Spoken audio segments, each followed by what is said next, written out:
Spectrum के जितने भी स्टूडेंट इस लाइव डिस्कशन में हमसे जुड़े हुए हैं उन सभी का स्वागत है। आज के इंस्ट्रक्शन आप देखिए कि आज हम लोग ओपन बुक परीक्षा या फिर जो ओपन बुक एग्जामिनेशन हो रही है उसमें परीक्षा कैसे अटेम्प्ट करना है इसकी बात हम लोग कर रहे हैं। ध्यान रखें, आज किसी का भी वीडियो ऑन नहीं रहेगा और किसी का भी ऑडियो ऑन नहीं रहेगा।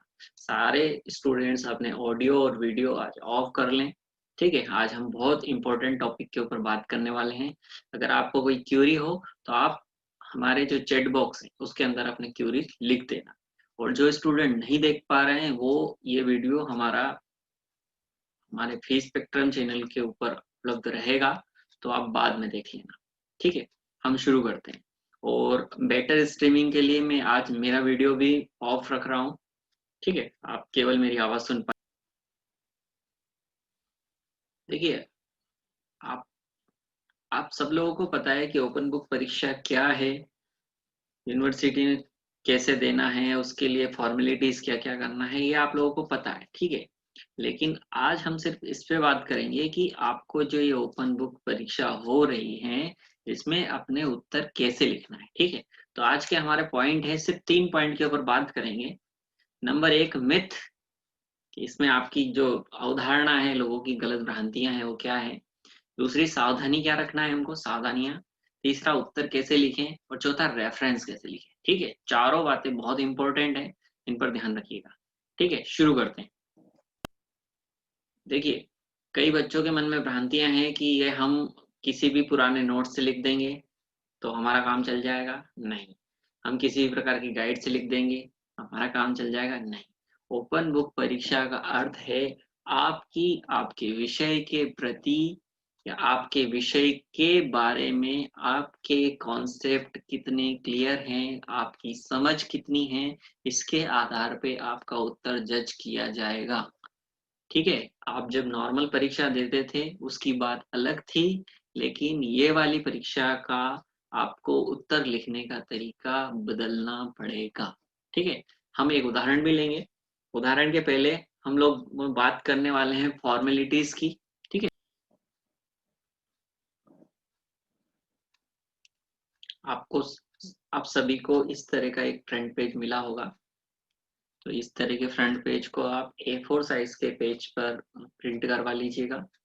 प्रिंट करवाने के बाद में इसमें जो भी आपकी जो खाना पूर्ति है, फॉर्मेलिटीज है, वो अच्छे से बिल्कुल साफ एवं स्पष्ट अक्षरों में लिखना है आपको। ठीक है, ये ध्यान रखना कि ये यहाँ पर आपको किसी भी तरह का कुछ लिखना नहीं है। ठीक है, संग्रहण केंद्र का नाम एवं सील जिस जो संग्रहण करता रहेगा, जो संग्रहण केंद्र रहेगा वो लिखेगा। यहाँ पे स्टूडेंट कुछ नहीं लिखेगा। गलती से साइन यहाँ परीक्षार्थी पे साइन करना है, आपको परीक्षक पे साइन नहीं करना है। ये पूर्णांक पूर्णांक में आपको कुछ भी नहीं लिखना है। ठीक है, आपको केवल ये इम्पोर्टेंट फॉर्मेलिटीज पूरी कर लेना है। ठीक है, आपको बाजार में भी इस तरह की सेशन, इस तरह के फ्रंट के साथ में कॉपियां मिल सकती हैं। पर अगर आप ओपन बुक एग्जाम है तो आप खुद भी घर से भी आप A4 साइज के पेपर पे काम कर सकते हैं, आसानी से लिख सकते हैं। ऐसा कहीं जरूरी नहीं है कि जो बाजार में आपको कॉपियां मिल रही हैं उसी कॉपी पे आप लिखें। बस ध्यान रखें कि फ्रंट फ्रंट के साथ में जो आपका एनरोलमेंट नंबर है वो सही होना चाहिए, आपका रोल नंबर सही होना चाहिए। बिल्कुल ये सारी जानकारी है, बिल्कुल 100% आपको एक्यूरेट लिखना है। ओके, अब हम आगे बढ़ते हैं, सावधानियों की बात कर लेते हैं जल्दी से। ठीक है, सावधानी क्या क्या रखना है। नंबर 1, आपको पेज कैसा लेना है। ठीक है, पेज कैसा हो तो ब्लैंक पेज नहीं लेना है। ध्यान रखना, ब्लैंक पेज जो है आपके वो नहीं लेना है। ब्लैंक पेज जो है, ब्लैंक पेज का अर्थ है जैसे कि A4 साइज के पेज आते हैं ना, जैसे A4 साइज लिखा है तो कई स्टूडेंट कंफ्यूज हो रहे हैं कि A4 साइज के पेज मतलब कैसे पेज। तो वो जो फोटोकॉपी वाले कागज आते हैं वो वाले पेज नहीं लिखना है। वो इस कारण नहीं लिखना है कि जब आप फोटोकॉपी वाले कागज पे लिखेंगे तो आपका जो उत्तर है वो अलाइन नहीं हो पाएगा। तो आपके जो उत्तर है वो ऊपर नीचे हो जाएंगे, मतलब लाइन वाइज आप सिस्टमेटिक नहीं लिख पाएंगे। तो इसकी जगह क्या करना है आपको, आपको अपने पास में अगर A4 साइज की कोई कॉपी हो तो उस A4 साइज की कॉपी को ही आपको बीच में से जहाँ पे पिन लगे हुए रहते हैं वहां से आप एक साथ 2-2 पेज निकालेंगे तो आपके इस तरह से टोटल 16 पेज हो जाएंगे। ठीक है, तो मुझे लगता है ये आपका सही हो रहा है, लेकिन ध्यान रखना इसमें एक और चीज क्या करना है, पेज नंबर आपको जो अगर बुक कॉपी आपने ली है तो देखिए कॉपी में इस तरह से होता है, यहाँ पे डेट लिखी रहती है और पेज लिखा रहता है। ठीक है, तो आपको ये पेज नंबर में 1 2 3 4 5 लिखना है, लेकिन ये डेट को आप खाली छोड़ देना। ऐसा आप सिर्फ पेज नंबर लिखना, पेज नंबर 1 2 3 4 5 जो भी है। अगर आपकी कॉपी पे इस तरह के डेट पेज नहीं दिए हैं तो आप जो कॉपी है कॉपी के कॉर्नर में आप हिंदी में अगर चाहे तो हिंदी में, इंग्लिश में चाहे तो इंग्लिश में आप पेज नंबर डाल सकते हैं। ठीक है, ध्यान रखना पेज नंबर रिपीट नहीं हो, बिल्कुल ध्यान से इसको काम को करना है। दूसरा, दूसरी पेज की बात हो गई है कि पेज कैसा सिलेक्ट करना है। अब इम्पोर्टेंट बात, पेन। ठीक है, ब्लैक या फिर ब्लू पेन ही यूज करना है, रेड पेन ग्रीन पेन नहीं यूज करना है। कुछ बच्चे पूछ रहे हैं कि सर क्वेश्चन लिख सकते हैं क्या रेड पेन से? नहीं, क्वेश्चन भी आपको रेड पेन से नहीं लिखना है। ओके, चौथी बात, सावधानी में इंडेक्स नहीं बनाना है। आप किसी तरह का कोई असाइनमेंट जमा नहीं कर रहे हैं, आप परीक्षा दे रहे हैं, परीक्षा में कभी भी आप इंडेक्स नहीं बनाते। तो इंडेक्स जैसे कि आपने लिख दिया प्रश्न क्रमांक 1 उसका उत्तर वहां से वहां तक है, इतना ही था, ऐसा ऐसा ऐसा कुछ भी नहीं लिखना है आपको। ठीक है, बिल्कुल ध्यान रखना। कई बार बच्चे बहुत होशियारी करके ये इंडेक्स बनाने लग जाएंगे, इंडेक्स इंडेक्स नहीं बनाना। आप घर से पेपर दे रहे हैं, परीक्षा दे रहे हैं, इसका अर्थ ये नहीं है कि हम परीक्षा को मतलब सजावटी रूप में देखें। बिल्कुल ध्यान से हमको ये काम करना है। पेज में ध्यान रखना, एक क्वेश्चन आया है कि सर A4 साइज के पेज के अलावा कोई सा और सा पेज ले लें तो कोई दिक्कत है क्या? देखिए, पेज आप जब आप फ्रंट पेज जब लगा रहे हैं जिसमें आपकी फॉर्मेलिटीज लिखी हुई हैं वो सारी की सारी आपने अगर A4 साइज में ली हैं तो बाकी के पेज अगर दूसरी साइज के होंगे तो वो जो संग्रहण केंद्र है वहां पर क्या है, आपकी कॉपी जब दूसरी कॉपियों के साथ में मिलेंगी तो वहां पे दिक्कत हो सकती है, आपकी कॉपी मुड़ सकती है ऑड इवन पेज होने के कारण। और A4 साइज की कॉपी होगी तो संग्रहण केंद्र जो है आपका, जहाँ पर आप कॉपी जमा करेंगे, उनको भी सुविधा होगी। ठीक है, तो हमें अगर सुविधा प्राप्त है कि हमें ओपन किसी भी तरह के पेज ले लेना है, इसका अर्थ ये नहीं है कि हम साइज का ध्यान नहीं रखें।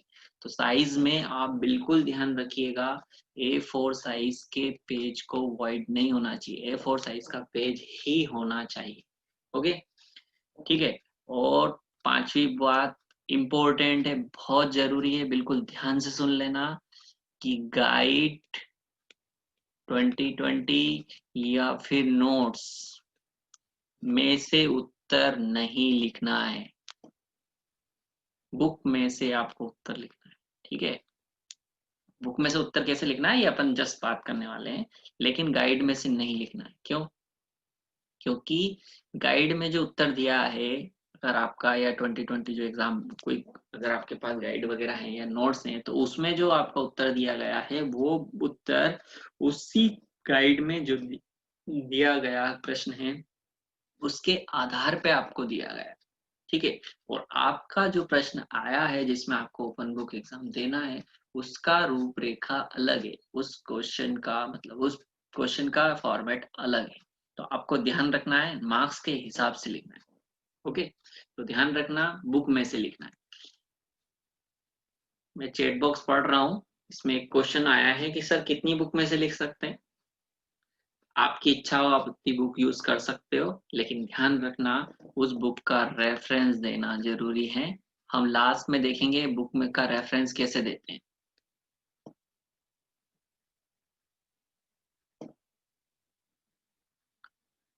एक क्वेश्चन और आया है कि सर रेफरेंस कैसे देते हैं? ठीक है, ये रेफरेंस हम लोग आखिरी में देख रहे हैं कि रेफरेंस कैसे देते हैं।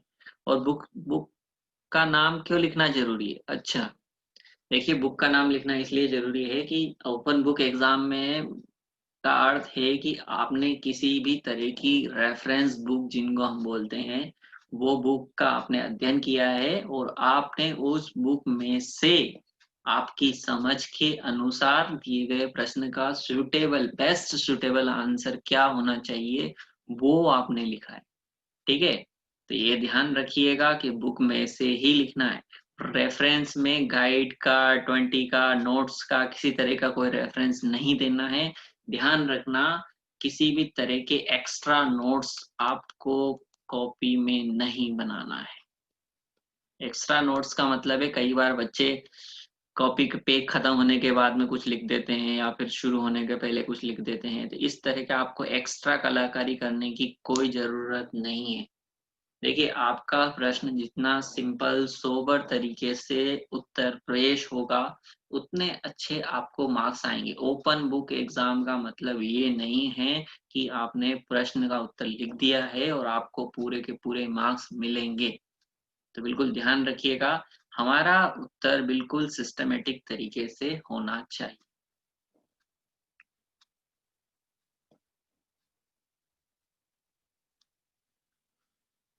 एक प्रश्न और आ रहा है, लाइव में ही है कि सर बुक का रेफरेंस तो हम दे देंगे, लेकिन अगर हमारे पास बुक एक ही बुक हो तो बाकी की बुक कैसे?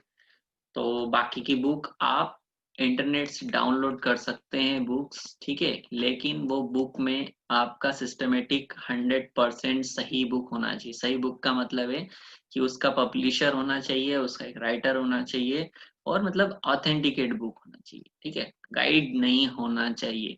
और एक और बात, विकिपीडिया या फिर जो आपके जो ओपन जो सोर्स से जो उत्तर अवेलेबल है, तो गूगल करके उत्तर नहीं लिखना है, ठीक है? गूगल करके उत्तर आपको नहीं लिखना है, ध्यान रखना है, क्योंकि कई बार हर जो गूगल पे या फिर जो भी ओपन सोर्स जो अवेलेबल है, वहाँ पे आपके उत्तर अलग-अलग तरीके से पेश करता है। हर व्यक्ति अपनी समझ के अनुसार उसमें एडिट भी कर सकता है। तो ध्यान रखना, आप परीक्षा दे रहे हैं, आप असाइनमेंट जमा नहीं कर रहे हैं। दोनों में असाइनमेंट जमा करने में और परीक्षा देने में बहुत फ़र्क है। ओके? तो मुझे लगता है ये सावधानियाँ आपको समझ में आ गई होगी, ठीक है? एक बार जल्दी से देख लेते हैं। पेज आपको ब्लैंक साइज़ पेज नहीं लेना है, ब्लैंक पेज, लाइन वाला पेज लेना है, ओके? लाइन वाले पेज पे काम करेंगे। उसके बाद पेज में डेट फॉर्मेलिटी है नहीं लिखना है, आपको सिर्फ़ पेज नंबर 1, 2, 3, 4, 5 लिख देना है। अगर ये नहीं हो तो कॉर्नर में आपको पेज नंबर लिख देना है। पेन में ब्लैक या ब्लू पेन ही यूज़ करना है। कोशिश करना क्वेश्चन ब्लैक पेन से लिख दो और जो आंसर है वो आपका ब्लू पेन से लिख दो, तो उसका सिस्टमैटिक हो जाएगा। रेड, ग्रीन पेन किसी भी हालत में यूज़ नहीं करना है, ठीक है? क्वेश्चन भी नहीं लिखना है रेड पेन से। आपकी इच्छा है क्वेश्चन नंबर आप लिख सकते हैं, लेकिन रेड पेन से नहीं, क्वेश्चन लिखो, ब्लैक पेन से ही क्वेश्चन लिखो। इसके बाद किसी भी तरह का इंडेक्स नहीं बनाना है, इंडेक्स बनाने की कोई ज़रूरत नहीं है। गाइड, नोट्स वगैरह का रेफरेंस नहीं देना है, गाइड वगैरह में से क्वेश्चन के आंसर भी नहीं लिखना है। बुक में से ही आंसर लिखना है, इंटरनेट के मटेरियल को यूज़ नहीं करना है। रेफरेंस सिस्टमैटिक होना चाहिए, ये हम आगे देखेंगे रेफरेंस कैसे देना है और एक्स्ट्रा नोट्स आपको नहीं लगाना है। नोट लगाने की बात कर रहा हूँ, है ना? नोट्स की बात नहीं कर रहा हूँ। किसी भी तरह के कोई पेज-वेज भी ऐड नहीं करना है आपको अलग से, कोई किसी तरह का कोई क्वेश्चन-वोश्चन कम पड़ जाए अगर आपको उत्तर लिखने का, तो आपको दिए गए जो पेज लिमिट है, मुझे नहीं पता है कि आपकी यूनिवर्सिटी, आपके कॉलेज में पेज लिमिट कितनी है, लेकिन जो भी लिमिट आपके क्वेश्चन पेपर के लिए सेट की गई है कि इतने पेज में आंसर होना चाहिए, उतने ही पेज में आपको आंसर लिखना है। ओके, आगे बढ़ते हैं जल्दी से। अब हम बात करते हैं उत्तर कैसे लिखें, ठीक है? तो ध्यान रखना, उत्तर में सबसे पहले आपको प्रश्न को समझना है, ठीक है? प्रश्न को अच्छे से बिल्कुल डिवाइड करके एक-एक उसके पार्ट देखना है आपको कि उस क्वेश्चन में क्या पूछा है। कई बार आप क्या करते हैं या बच्चे क्या करते हैं कि प्रश्न देखा नहीं और उसको बुक में से ऐसा कैसा पूरा एज़ इट इज़ उतर जाए। तो ये ध्यान रखना, बुक में से जब क्वेश्चन उतारेंगे तो कॉपी नहीं करना है। बिल्कुल ध्यान रखना, अगर आपने बुक में से कॉपी किया है, कॉपी नहीं करना है, आपको उत्तर लिखना है। आपको अपनी समझ के अनुसार उत्तर लिखना है। कॉपी करने का मतलब है, कॉपी करने का मतलब मैं बता रहा हूँ कि कॉपी नहीं करना है। आप बोलेंगे बुक में से लिख रहे हैं, फिर कॉपी क्यों नहीं करेंगे? कॉपी में करने का मतलब है कि आपने फर्स्ट लाइन से लेके तो बिल्कुल सारी की सारी जितने भी आंसर है वो बिल्कुल एंड लाइन, नेट नोट तक ऐसा-कैसा जितने भी सब चित्र-वित्र बना दिए। बिल्कुल नहीं, ऐसा नहीं करना है। आपको अपनी समझ के अनुसार करना। एक उदाहरण ले लेंगे हम एक प्रश्न का, ठीक है? अभी अपन सब फिजिक्स के स्टूडेंट है, लेकिन हम फिजिक्स का नहीं, नॉर्मल एक सिंपल सा उदाहरण ले लेंगे, उसकी बात करेंगे। ठीक है, आपको क्या करना है, क्वेश्चन का प्रश्न क्रमांक लिखना है सबसे पहले, ध्यान रखना। अब हम शुरू कर रहे हैं, बहुत इंपॉर्टेंट है, बिल्कुल ध्यान से। और जिनके ऑडियो ऑन है वो ऑडियो ऑफ कर लीजिए। प्रश्न क्रमांक लिखेंगे, प्रश्न क्रमांक उदाहरण के लिए एक लिख दिया हमने, ठीक है, इसको अंडरलाइन कर दिया हमने। आप चाहे तो ये प्रश्न लिख दीजिए, जो भी प्रश्न दिया हुआ है। अब मैं बता रहा हूँ, अभी हम उदाहरण नहीं ले रहे, हम सिर्फ प्रश्न का खांचा तैयार कर रहे हैं, उत्तर की बात कर रहे हैं, उत्तर किया। ठीक है, अब आपको क्या करना है, देखिए, अब आपको यहाँ पे सबसे पहले उस क्वेश्चन की रूपरेखा तैयार करना है, उस उत्तर की। आपको पेज लिमिट ध्यान में रखते हुए ये रूपरेखा तैयार करना है। क्या क्या चीजें आप कर सकते हैं, ठीक है। एक तो ये तरीका है कि आप सीधे सीधे वो उसमें पैराग्राफ वाइज एक के बाद एक के बाद एक के बाद एक के बाद पेज भरते जाए, लेकिन अगर आपके पास पेज लिमिट है तो आपका उत्तर कम शब्दों में होना चाहिए और बिल्कुल सिस्टमेटिक होना चाहिए। ठीक है, वर्ड लिमिट का ध्यान रखना है। अगर आपने सेट कर ली है क्वेश्चन के लिए वर्ड लिमिट या पेज लिमिट, आप पेज लिमिट बना के चलिए। ठीक है, ये पेज लिमिट का ध्यान रखना है। ओके, देखिए रूपरेखा में क्या क्या होना चाहिए, रूपरेखा बना रहे हैं हम लोग।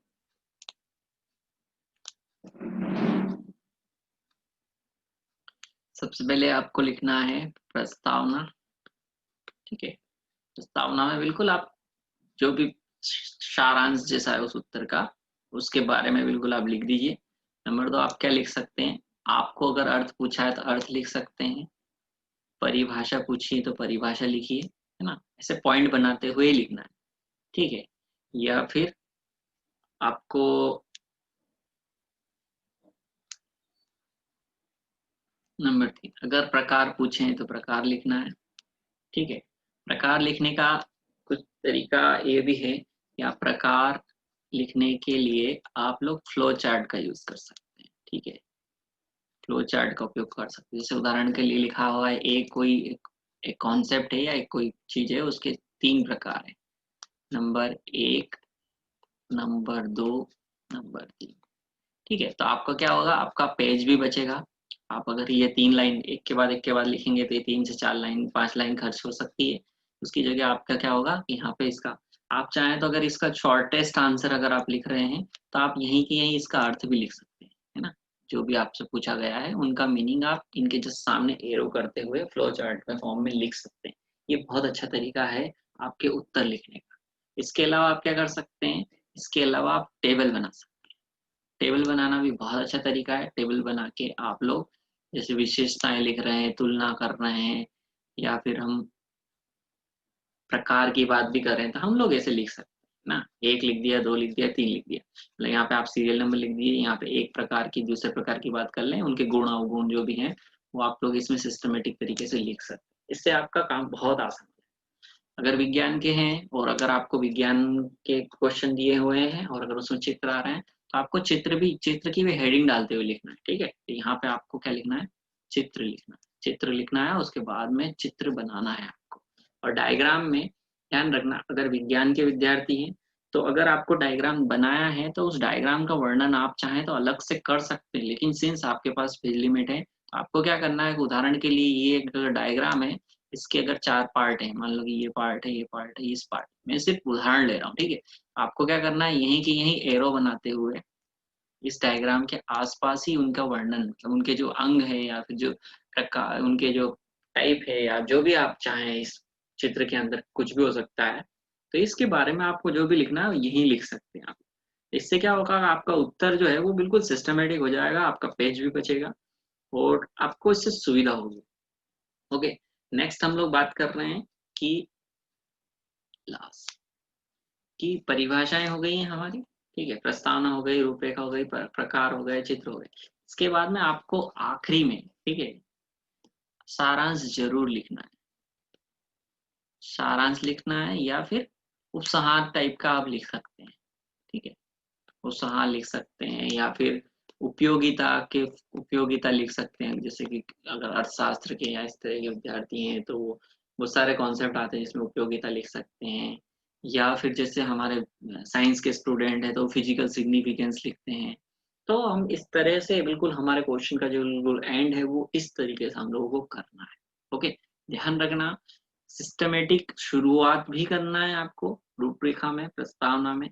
और ध्यान रखना एक चीज और ध्यान रखते हैं हम लोग ओपन बुक एग्जाम में कि आपके ये जो टॉपिक अगर ये पॉइंट दिए हुए हैं, ठीक है, आपने जो जिस भी क्वेश्चन को लिया हुआ है तो उसके जो आपके पॉइंट्स हैं मतलब 1 2 प्रस्तावना, अर्थ, परिभाषा, प्रकार, चित्र, ये है ना एक दूसरे से जुड़े हुए होना चाहिए। ठीक है, ध्यान रखना मतलब ये आपको कोशिश करना चाहिए कि ये जहाँ से खत्म हो रहा है उसका अर्थ जहाँ पे मतलब एंड हो रहा है, मतलब जिस जो लास्ट लाइन का मीनिंग एंड हो रहा है उससे ये नेक्स्ट वाले पॉइंट्स शुरू हो, उससे आपका बहुत अच्छा काम हो जाएगा। ठीक है, और अंतिम और लास्ट क्या करना है आपको उसका रेफरेंस देना है। ठीक है, रेफरेंस जरूर देना है। रेफरेंस इसलिए देना है, ओपन बुक दे रहे हैं तो आपको कितनी बुक का रेफरेंस देना है, कम से कम मेरे हिसाब से आपको 3 बुक के रेफरेंस देना चाहिए। ठीक है, 3 बुक के रेफरेंस देना। एक और बात बहुत काम की बात है, रेफरेंस को आपको इसमें आप चाहें तो लिख सकते हैं, मतलब जैसे प्रस्तावना, अर्थ, प्रकार, चित्र और आपने सारांश लिख दिया, लेकिन आप को 6 नंबर डाल के ये नहीं लिखना है। ठीक है, रेफरेंस को आपको नॉर्मली एक बुलेट फॉर्म बना देना, कोई भी बुलेट यूज कर सकते हो आप, स्टार, हैश, डॉलर, एटीसी, जो भी आपको यूज करना है इस तरह का यूज कर लो। और ये भी यूज नहीं कर पा रहे हो तो आप क्या कर सकते हैं, सिंपल सा एक एरो भी लगा सकते हैं। ठीक है, इस तरह से एरो लगा सकते हैं और रेफरेंस लिख सकते हैं। ध्यान रखना रेफरेंस लगाने के बाद में डायरेक्ट रेफरेंस नहीं लिखना है, आपको रेफरेंस की स्टाइल जरूर लिखना है। कैसे, देखते हैं, बहुत इंपॉर्टेंट है क्योंकि आपने कितनी बुक पढ़ी है, कितनी बुक में से आपने लिखा है, उसका रेफरेंस का तरीका हम लोग डिस्कस कर रहे हैं। कोई प्रश्न है तो वो आप चैट बॉक्स में लिख दीजिए, कोई दिक्कत नहीं है। देखिए आपको क्या करना है, रेफरेंस ऐसे लिखना है, रेफरेंस के बाद में यहाँ पे आपको स्टाइल लिखना है। स्टाइल लिखने का मतलब है कि आपने जैसे सबसे पहले आपने लिख दिया ऑथर का नाम लिख दिया, ठीक है, आपने लेखक के नाम लिख दिए बुक के, या फिर बुक का टाइटल लिख दो। एक स्टाइल कोई सी भी आपको फॉर्म फॉलो करना है और उसी को लेके चलना है। जैसे उदाहरण के लिए मैं दो स्टाइल बता देता हूँ। नंबर 1 स्टाइल ये वाली बात कर, जैसे लेखक का नाम लिख दो, उसके बाद में किताब का शीर्षक लिख दो, जिस भी बुक से आप ले रहे हो उसका शीर्षक लिख दो। उसके बाद में वो जो चैप्टर है ना, पार्ट या फिर जो भी लेसन है, अगर पार्ट है या चैप्टर है तो उस चैप्टर नंबर कौन सा है, मतलब 2 है, ठीक है, वो ले लिया। उसके बाद में आपको इस पे लिखना है पेज क्रमांक। ठीक है, और ऐसे भी लिख सकते हैं आप, ये बिल्कुल सिंपल तरीका है, ऐसे इस तरह से आप लिख सकते हैं। और मेरे हिसाब से अगर आपको लिखना है तो आप ये वाला यूज कीजिए। कैसे, सबसे पहले आप टाइटल लिखिए, ठीक है, बुक का टाइटल लिखेंगे। टाइटल लिखने के बाद में आप ऑथर के नाम लिखेंगे, अगर एक से ज्यादा ऑथर्स है तो उनके नाम लिखेंगे। फिर ब्रैकेट में आप ब्रैकेट भी लगा सकते हैं, कॉमा लिख रहे हैं तो कॉमा के साथ भी लिख सकते हैं। पब्लिकेशन का नाम लिखेंगे, ठीक है, पब्लिकेशन का नाम लिखेंगे। पब्लिकेशन के नाम के बाद में जो ईयर है, पब्लिकेशन का ईयर है वो वाला ईयर लिख सकते हैं। और ईयर लिखने के बाद में लास्ट में आप लोग पेज नंबर लिखना है। पेज नंबर आपको लिखना है।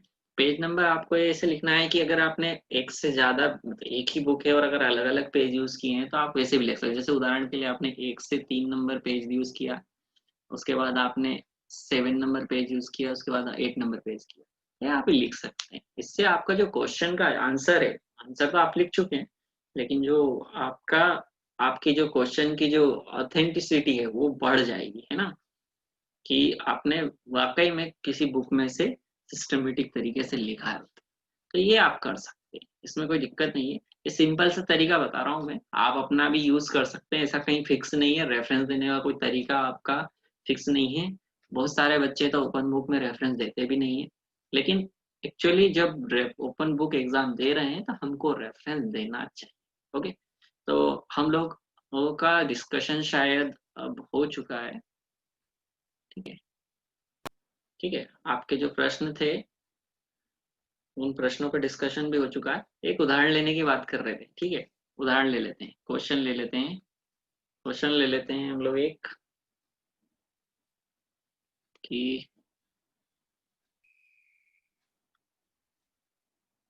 ये जो प्रश्न हमने लिखा है, विज्ञान क्या है, विज्ञान को की विभिन्न शाखाओं का वर्णन करते हुए इनमें सहसंबंध लिखिए। ये अभी हमारे एक स्टूडेंट ने चैट बॉक्स में लिखा है, हमने सजेशन मांगा था तो उसमें उसने लिखा है, तो हम इसका उत्तर लिखते हैं। ठीक है, तो देखिए अभी हम लोगों को सबसे पहले इस क्वेश्चन को पढ़ना है। इस क्वेश्चन में क्या क्या दिया हुआ है, हमने किसी स्टैंडर्ड बुक से कोई क्वेश्चन नहीं लिया है, ना किसी का पेपर में आया हुआ ये क्वेश्चन है, किसी भी ओपन बुक एग्जाम में क्वेश्चन नहीं आया हुआ है। हमने सिर्फ उदाहरण के लिए क्वेश्चन लिया। ठीक है, सबसे पहले इस क्वेश्चन को समझ रहे हैं हम लोग। इसमें क्वेश्चन में पूछा है विज्ञान क्या है, नंबर 1 इसका अर्थ पूछा हुआ है, नंबर 2 विज्ञान की विभिन्न शाखाओं की बात पूछी है, और नंबर 3 इनमें सहसंबंध की बात की है। तो अगर आपको ये उत्तर 3 पेज के अंदर लिखना है तो आपको इसकी लिमिट सेट करनी है। ऐसा इसलिए बोल रहा हूँ कि कई बार क्या होगा कि आपको रूपरेखा बनाने का ये फायदा है कि आपका उत्तर बिल्कुल सिस्टमेटिक तरीके से सही पेज लिमिट में आ जाएगा। अदरवाइज क्या होगा कि आप उत्तर लिखने जाएंगे और आपके जो पेज लिमिट जो भी यूनिवर्सिटी ने या फिर कॉलेज ने सेट कर रखी है उससे आप बाहर हो जाएंगे। तो आप एक्स्ट्रा पेज आपको यूज करना पड़ेंगे जो कि आपके नियमों के विरुद्ध होगा। तो ध्यान रखना है, रूपरेखा बनाना जरूरी है। इसकी रूपरेखा हम लोग बनाते हैं। देखिए हम इसकी रूपरेखा बना रहे हैं। नंबर 1 हमने लिख दिया है प्रस्तावना। इसमें आप 2 से 3 लाइन 4 लाइन के अंदर अंदर इसकी प्रस्तावना बनाइए, बिल्कुल शॉर्टेस्ट, जो क्या बताए, जो इस उत्तर की अहमियत बताए, इस उत्तर का क्या बताए कि इस उत्तर में आपने क्या लिखा है, मतलब उसको बिल्कुल सिस्टमेटिक तरीके से वो शो कर दे। प्रस्तावना की बात करेंगे, है ना। प्रस्तावना के बाद में आप अर्थ लिखिए, जैसे इसमें पूछा है विज्ञान क्या है, तो विज्ञान का अर्थ आपको लिखना है। ये सबको पता है ना, हम इस क्वेश्चन का अर्थ नहीं लिख रहे हैं, हम लोग सिर्फ तरीका बता रहे हैं। अर्थ लिखिएगा। उसके बाद में अगर जैसे बहुत सारे क्वेश्चन ऐसे आते हैं कि जिसमें जो आपका प्रश्न पूछा गया रहता है उसका अर्थ के साथ में उसकी परिभाषाएं रहती है। जैसे कई चीजों की परिभाषाएं होती है जो अलग अलग लोग देते हैं, जैसे अलग अलग राइटर्स या फिर वैज्ञानिकों की परिभाषाएं होती है। तो वो परिभाषाओं के लिए आपको क्या करना है, 2 वैज्ञानिकों के नाम ले लेना ज्यादा से ज्यादा, कि एक्स वैज्ञानिक का नाम ले लिए कि एक्स वैज्ञानिक के अनुसार ये ऐसा होता है, वाई वैज्ञानिक का नाम ले लिए कि वाई वैज्ञानिक या फिर वाई व्यक्ति है उसने इसके बारे में ऐसी बात कही है या इसकी ऐसी परिभाषा दी है। इसके बाद में आपको बात करना है, अगर इसकी इस क्वेश्चन की शाखाओं की बात करेंगे तो यहाँ पे हमारा वो फ्लो चार्ट वाला काम आ जाएगा। यहाँ पे आपको क्या करना है, सबसे पहले ऐसे लिखना है। यहाँ पे आपको फ्लो चार्ट में जितनी भी विज्ञान की शाखाएं आपको लिखना है उसके बारे में आप ऐसे फ्लो चार्ट करते हुए लिख दीजिए। ध्यान रखना है ओवरलैप नहीं होना चाहिए। ओवरलैप करने का मतलब है जैसे आपको उत्तर लिख रहे हैं उसका एक यहाँ पे लिख दिया और अगला वाला आप लिख रहे हो तो आपने यहाँ पे करते करते यहाँ तक आ गए, तो ऐसा नहीं होना चाहिए। इनके बीच में प्रॉपर स्पेसिंग होना चाहिए। ओके, आप अपनी सुविधा के लिए यहाँ पेंसिल से पहले एक लाइन भी खींच सकते हो अगर आपको एक दूसरे की इनके उत्तर ओवरलैप नहीं करना है। आप क्या करना कि ऐसे ना पेंसिल से लाइन खींच लेना और जब भी आपका काम हो जाए उसके बाद में आप इसको मिटा सकते हो, और नहीं भी मिटाओगे तो भी चलेगा, आपका काम हो जाएगा। ठीक है। चौथा सहसंबंध की बात की थी, अर्थ आप पीछे लिख चुके हो। वहीं पे आप चाहें तो इसी में आप लोग अर्थ भी लिख सकते हैं, जैसे ये आपने लिखा था ना, यहीं पे इसका अर्थ लिख दीजिए। ऐसे लाइन बनाते हुए अर्थ की बात कर सकते हैं कि खगोलिकी लिख दिया आपने, भौतिकी लिख दिया, रसायन लिख दिया, जीव विज्ञान लिख दिया, जो भी आपको विज्ञान की शाखाओं के जितनी भी शाखाएं लिखना है उनके बारे में लिख दिया, उनके अर्थ लिख दीजिए। इसके बाद में सहसंबंध पूछा है तो आप क्या करेंगे, सहसंबंध लिख देंगे। ठीक है, शाखाओं में सहसंबंध।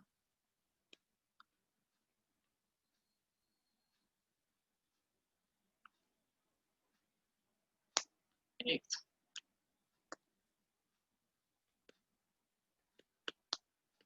यहाँ पे भी आप क्या कर सकते हैं, यहाँ पे भी आप फ्लो चार्ट बना सकते हैं। फ्लो चार्ट मतलब जैसे कि फ्लो चार्ट बना सकते हैं या फिर फर्स्ट सेकंड पॉइंट पर आगे भी लिख सकते हैं, जैसे कि विज्ञान की शाखाओं में सहसंबंध, भौतिकी और रसायन में संबंध, भौतिकी और गणित में सहसंबंध, भौतिकी और जीव विज्ञान में सहसंबंध, या फिर और दूसरी भी किसी प्रकार की शाखाओं को आप लेके तकनीकी एवं कंप्यूटर में या तकनीकी एवं विज्ञान में इस तरह से आप इसकी शाखाओं का वर्णन भी कर सकते हैं, फ्लो चार्ट भी बना सकते हैं। यहाँ पे आप लोग टेबल भी बना सकते हैं। ध्यान रखिएगा इस वाले आंसर में आप टेबल के फॉर्म में भी बना सकते हैं, टेबल के फॉर्म में भी आंसर अच्छा हो जाएगा ये। और फ्लो चार्ट अगर आप उधर बना चुके हैं अगर एक बार, तो इसमें आप एक टेबल बनाइए, तो आपके जो आंसर है उसकी वेराइटी बढ़ जाएगी, मतलब जो आपके आंसर है उसमें सभी तरह की चीजें आ जाएंगी। तो ये आप कर सकते हैं ना। और अगर आपको फ्लो चार्ट में ही करना है तो आप फ्लो चार्ट कीजिए, कोई प्रॉब्लम नहीं। इसके बाद लास्ट में आपको इसका उपसंहार जरूर लिखना है ना। उपसंहार को जरूर जरूर इसको लिखना है। ओके, अब हम लोग इसके रेफरेंस की बात करेंगे। तो आपको जो भी आपका रेफरेंस देना है, ऊपर सबसे पहले ऐसे रेफरेंस डाल दीजिएगा कि हमने रेफरेंस लिख रहे हैं हम लोग, ठीक है। फिर आपको क्या करना है, ऐसे ब्रैकेट बना के, या फिर ब्रैकेट भी नहीं भी बनाए तो भी सिंपल सा तरीका, मतलब रेफरेंस का जो स्टाइल है ना, वो लिखना है। कि सबसे पहले आपने क्या लिखा, सबसे पहले आपने बुक का टाइटल लिखा है, ओके। उसके बाद आपने क्या लिखा, आपने ऑथर्स नेम लिखे, ठीक है। उसके बाद आपने क्या लिखा, उसके बाद आपने लिखा पब्लिकेशन। पब्लिकेशन पब्लिकेशन के साथ में इसका ईयर भी ब्रैकेट में आप लिख दीजिएगा, कोई दिक्कत नहीं। इसके बाद में आपको क्या करना है, इसके बाद आपको कॉमा लगाना है। चैप्टर अगर है तो चैप्टर का नाम लिख देना डायरेक्ट, चैप्टर 1, फिर ब्रैकेट लगा के आपने जो भी चैप्टर का नाम है वो चैप्टर का नाम लिख दिया। इसके बाद में कॉमा लगा के आप पेज नंबर लिख सकते हैं, ठीक है। मुझे लगता है इससे आपका काम हो जाएगा।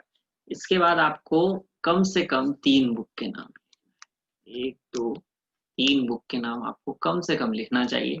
इससे आपका उत्तर भी बिल्कुल व्यवस्थित सुंदर तरीके से बनेगा, और आपकी जो कॉपी पढ़ेगा, जो भी एग्जामिनर आपकी कॉपी चेक करेंगे, उनको भी आपका उत्तर बिल्कुल बिना किसी मेहनत के, उनको आपका उत्तर की व्यवस्थित तरीके से आपका उत्तर प्राप्त होगा।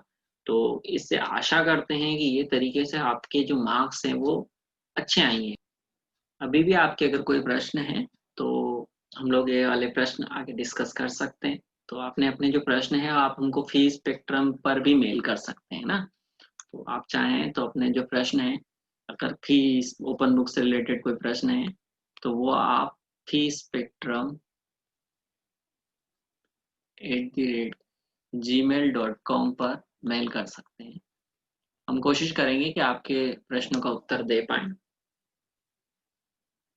आपको पसंद आए तो आप लाइक कमेंट शेयर कीजिए, अन्यथा कोई ज़रूरी भी नहीं है।